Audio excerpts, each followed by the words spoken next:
ವರ್ಷ ಸರ್ಕಾರ ಇದೆ. ಇನ್ನು ಒಳ್ಳೆ ಅಭಿವೃದ್ಧಿ ಕೆಲಸ ಮಾಡಕ್ಕೆ ಸಾಧ್ಯ ಆಗಿದೆ. ನಮ್ಮ ನಾಯಕರಾದಂಥ ಸಿದ್ದರಾಮಯ್ಯ ಅವರು 28ವರೆಗೂ ಮುಖ್ಯಮಂತ್ರಿ ಆಗ್ತಾರೆ. 28 ಆದ್ಮೇಲೆ ಜನ ಸುಲಭವಾಗಿ ಅವ್ರು ಬಿಡಲ್ಲ. ಮುಂದೇನೂ ಅವ್ರು ಮುಖ್ಯಮಂತ್ರಿ ಆದರೆ ಆಶ್ಚರ್ಯ ಇಲ್ಲ, ಮುಂದೇನೂ ಮುಖ್ಯಮಂತ್ರಿ ಆದರೆ ಆಶ್ಚರ್ಯ. ದಯಮಾಡಿ ನಿಮ್ಮಲ್ಲಿ ಕೈ ಜೋಡಿಸಿ ನಾನು ಮನವಿ ಮಾಡಿ ಕೇಳ್ತೀನಿ. ನಾನು ನೋಡಿದೆ. ಸರ್ ನಾನು ಏನು ತಿಳ್ಕೊಂಡಿದ್ದೆ, ನಮ್ಮ ರಾಜ್ಯದಲ್ಲೇ ನಿಮ್ಮ ಜನ ಕೇಳ್ತಾರಂತ. ನಾನು ಕೇರಳ ಒಂದು ನಿಮಿಷ ಇರ್ರಿ, ನಾನು ಅಲ್ಲಿ ಕೇರಳಕ್ಕೆ ಹೋಗಿದ್ದೆ ಸರ್. 10 ದಿನ ಕೇರಳಲ್ಲಿ ಇದ್ದೆ ನಾನು.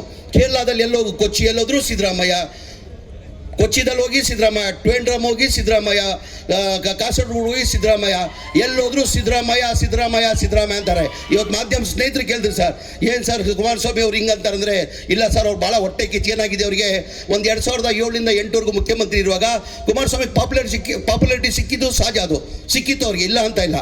ಯಾವ್ದನ್ನ ರಾಜಕಾರಣಿ ಇಲ್ಲಿ ಪಾಪ್ಯುಲಾರಿಟಿ ಸಿಗ್ತದೆ, ಬರ್ತಾ ಬರ್ತಾ ಡೌನ್ ಆಗ್ತದೆ. ನಮ್ಮ ಸಿದ್ದರಾಮಯ್ಯ ಸಾಹೇಬ್ರು ಹೆಂಗೆ ಹೇಳ್ತಾರೆ, ಬರ್ತಾ ಬರ್ತಾ ಪಾಪ್ಯುಲಾರಿಟಿ ಜಾಸ್ತಿ ಆಗ್ತದೆ. ನಮ್ಮ ರಾಜ್ಯ ಇಲ್ಲ, ಇಡೀ ದೇಶದಲ್ಲಿ ಎಲ್ಲ ಮನೆ ಸಿದ್ದರಾಮಯ್ಯ ಅವರಿಗೆ ಕೇಳ್ತಾರೆ.